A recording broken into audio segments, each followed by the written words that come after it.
Well, Jeannine, thank you very much for coming. Thank you for asking. And I'd like to begin by asking you, please, when and where you were born. I was born September 15th, 1939 in Brussels, Belgium. And September 1939, of course, is when the Germans invade Poland. On the 3rd of September, the war is declared, and it's the month that you were born. Yes, yes. And then in May 1940, the German armies sweep across Western Europe. And I wonder what your recollections are of the life under German occupation before you went into hiding. I don't have any recollection. I have to assume that things began to be difficult for Jews.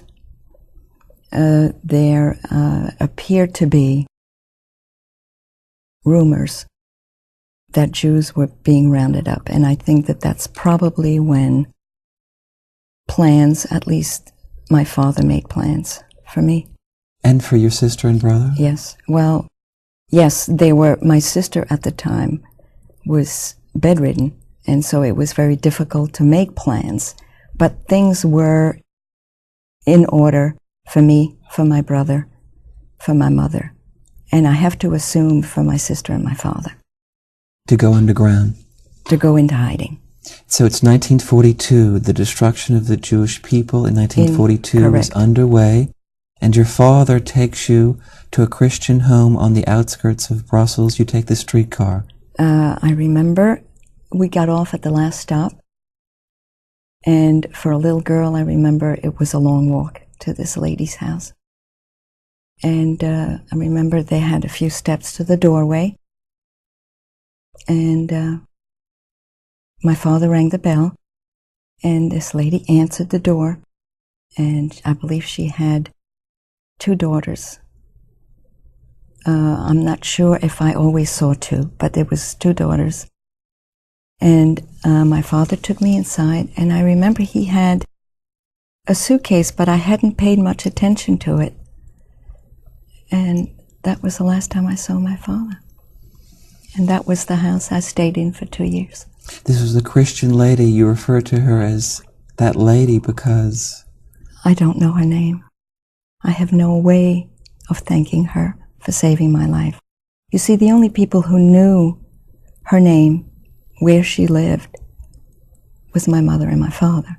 My sister didn't know, my brother didn't know. And so I had no way. When I became aware of what she had done for me, that I could thank her, because I only referred to her as the lady. I don't remember what I used to call her. I'm quite sure that I had a name for her, whether it was Aunt something, or I know that I didn't call her mother. That I know. She was a Christian rescuer, risking her life and that of her family. That is correct. And your feelings towards her? Or how can I possibly tell you what my feelings? She saved my life. She saved my life. I know it, as sure as I'm sitting here telling you this. She saved my life. So from 1942 to 1944, when Belgium was finally liberated by the Allies, you lived in hiding. Yes. I lived in hiding in this house. I never went outside in the front of her house ever for 2 years. What did you do inside? Sometimes I used to go out in the backyard, and I used to play. I used to have imaginary friends. I had no friends. For 2 years, I never played with anyone. I don't even remember playing with her daughters, because I think that they were substantially older than I was. And I would make up games. Sometimes I remember I would cut out newspaper, and I would make like handbags out of them, and I don't know where it came from at the time. I don't. But I used to have to make up things. I had nobody to play with. You were so young, but yet you were old enough to be afraid. Yes, very much so, and especially when the Nazis paraded down the street. They used to really like to do that, because I assumed as I got older, that it was intimidating. And apparently all the neighbors had to keep their doors open. And so the neighbor had to keep her door open and stand in the front of their house. And I remember I had to hide in the outhouse. The bathroom in the back? Right. Outside? Outside, in the outhouse. There was no bathroom inside that I remember in the house. Most people. But it was a small structure made out of, I guess, 2x4 plywood. And I remember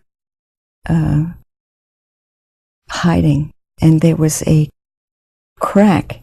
I guess one of the boards was broken, had a piece missing, and I remember being able to watch through the crack. It was a straight view to the front, and I was so scared. I wasn't sure exactly what it was, but I knew that I was scared. And I remember going to the furthest little corner of this outhouse, absolutely petrified. And then I heard this pussycat. A pussycat? A pussycat. Meowing.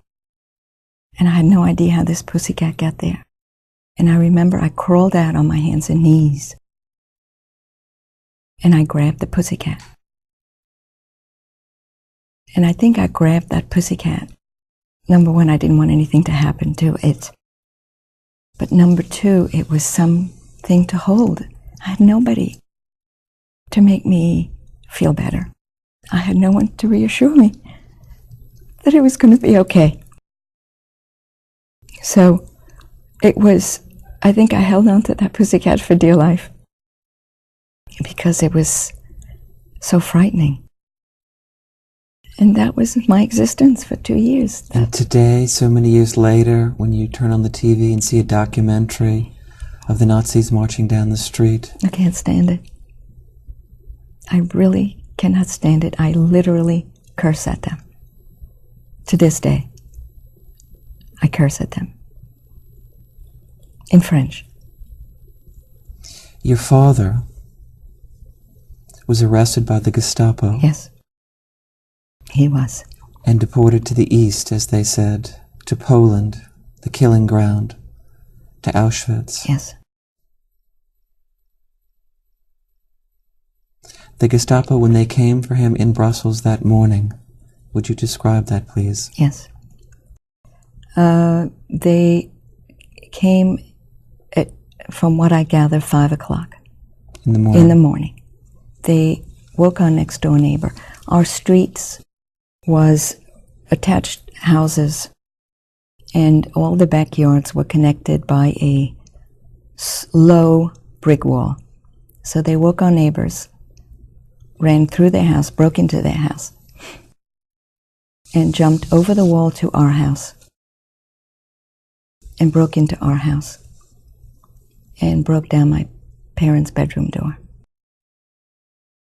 which was on the floor that you entered. And they grabbed my father and they threw him in the truck. And the officer said to my mother, grabbed her to take her, and my mother said, "You can shoot me here, but I'm not leaving my daughter." And at that point, I want to explain that my sister had a disease called osteomyelitis. And she was the only one of us children that was left at home. They were waiting to place her in a hospital, and there was no room. And so whatever plans my mother and father had, they could not do it until she was in a hospital. And so the sergeant, or whoever the officer was, pulled the blanket off and saw that my sister was in a cast and could not be moved. So he told my mother, "We'll be back for you later." And one of the miracles, I guess, of this horrendous time was that my mother contacted a Catholic hospital, and they sent an ambulance for my sister. And they took my sister and put her in the isolation ward. Your mother's, protective instinct towards her daughter, your sister Augusta, was greater than her fear of the Nazi killers. Absolutely. Absolutely. Absolutely. She was not going to leave her. That must have given you strength for the rest of your life, to know that your mother was that sort of person. She was. With all the suffering that she did afterwards, she was. She really was. She was an incredible lady.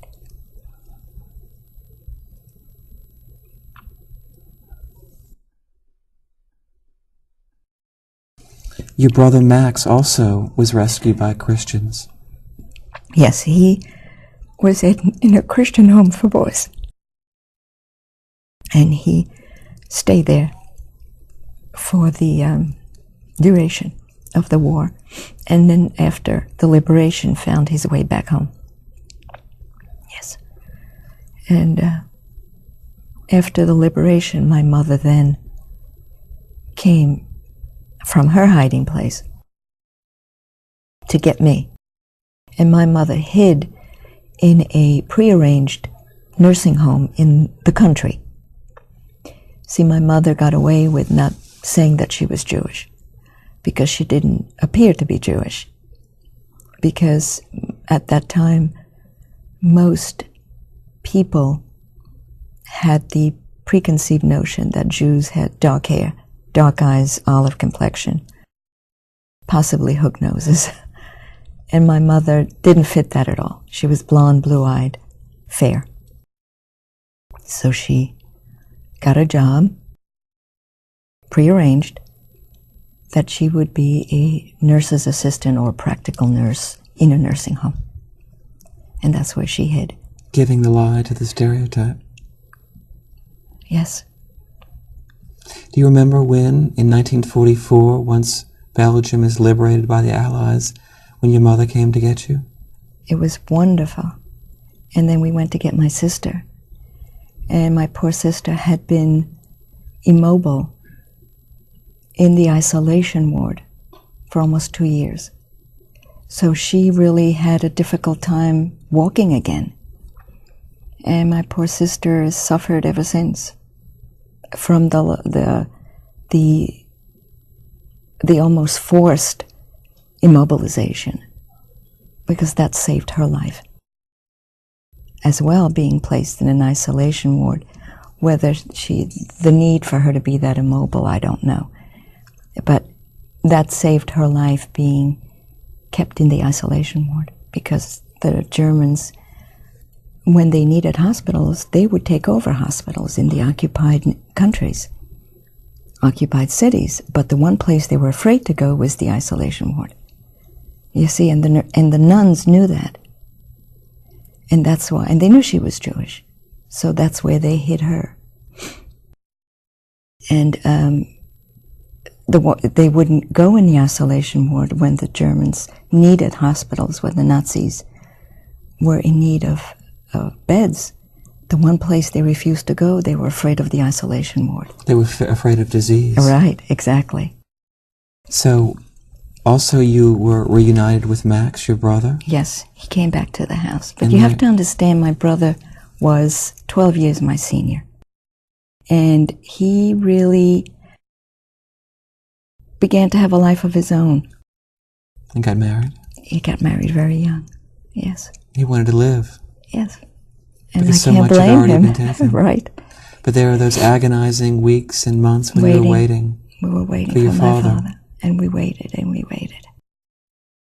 And there appeared to be groups of people that used to come home at certain times, whether they were all prisoners of war, whether they had been soldiers coming home. And I remember waiting outside with my mother and my sister. We were waiting. And I guess it was 3 months after we were home, we found out that my father had been exterminated at Auschwitz. And your mother told you that he wasn't coming home. Right. That was hard to believe. Yes, it was. I was very much older until I really realized that he was never going to come home. And when was that? 1986.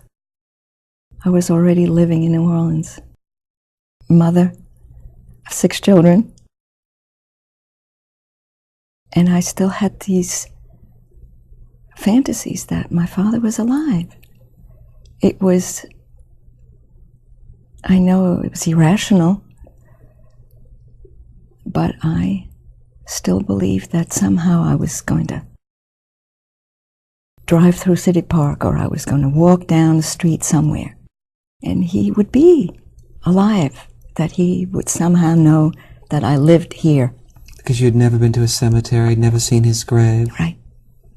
Never. But then? Then in 1986, I believe it was, there was a gathering of Holocaust survivors in Philadelphia. And a nice group from New Orleans went. And my sister and brother-in-law also went. And the gathering was in a some sort of an auditorium. And you went down the steps, and there was this great big hall. And there were different desks, and I know in the center of this hall there was a makeshift stage where I remember people used to walk up that stage, and there would be survivors who would say, "I am so-and-so, and I lived in this place." Most of them were Polish survivors. Some of them were French, some. And they would say, "Is there anybody here? Do you know of anybody?" And it was the most heart-wrenching thing to witness, really. It was unbelievable. And then my sister and brother-in-law and I would walk around, and we came to a big long table. And on this table were books. And in the books were written deportation dates. You see, the Germans, the bastards, were so meticulous in their record keeping that they had actually handwritten the name of every Jew they deported from every country, every city in that country. And they had my father's name. And then they had columns. They had the deportee's name, when they were taken, and when they were set free, there was another column. And next to my father, there was the date that he was taken. But there was no date. And then I realized that my father was really dead. But I was a grown woman. Can you imagine all that time? And I think that was the first time that I really said, okay, my father's dead.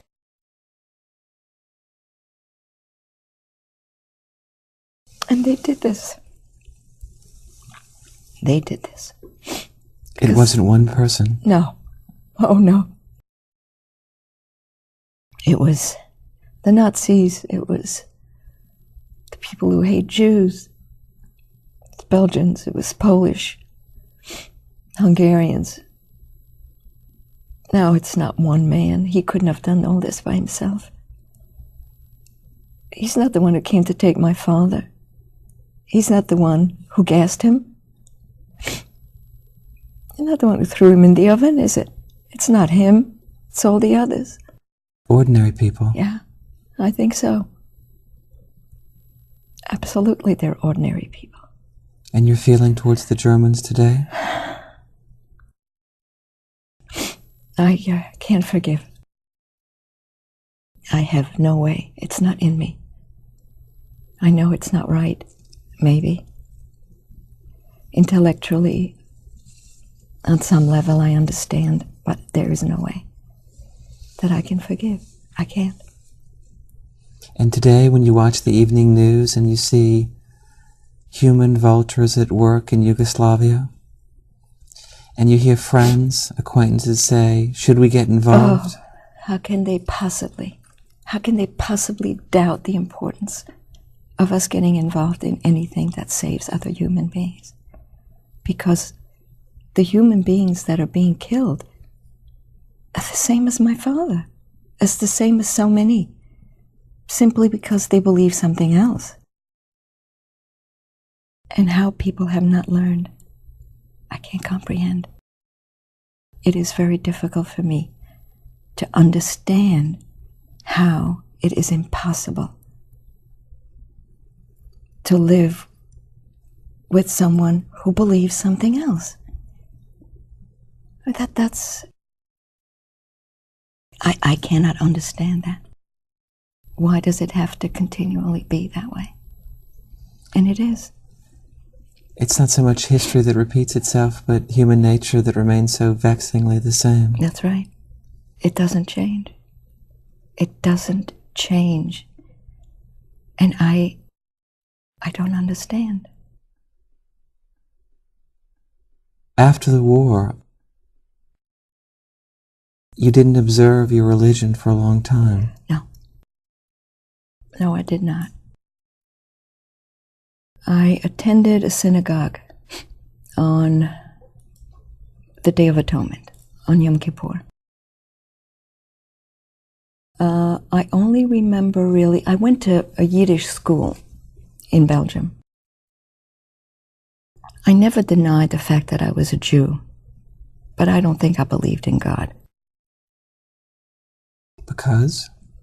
How can God allow this? How can God allow what had happened to my father, or what had happened to 6 million people? So many of them, 1.5 million, were children. And I could have been one of those if it hadn't been for this wonderful woman. But how can you believe in a God who allows this to happen? And after a while, I guess I began to realize that maybe there was a reason. I can't figure quite out what the reason is, but there's usually a reason. For your survival? For my survival, for why God allowed this to happen. I don't know why. I still don't know why, but I don't think it's God. I guess I think it's people. It's a maniac who started this hatred, and he just fueled what was already there, and that's not God. That's a man. People. And now you speak out. You speak to young people. Because I think that that's why I survived. Survivors have to go through a guilt process.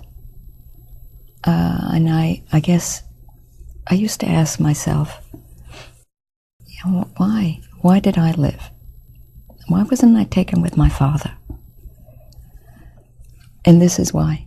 Because this can never be forgotten. In the New Orleans area, there's a club of New Americans made up of survivors that you know most of. And I'm the baby of that club. And when I go, it's up to these young people that I speak to remember what happened at the Holocaust. They need to never forget. And I speak to them because they have to understand that it's true. It did happen, because there are so many now who are saying that it never happened. And I believe that that's why I do this, because it is something that has to be told. There's a beautiful photograph of you and your father, the only photograph you have. Yes, I have. That's the only one. And you're standing beside him. As a little girl in the street, and that's all I have.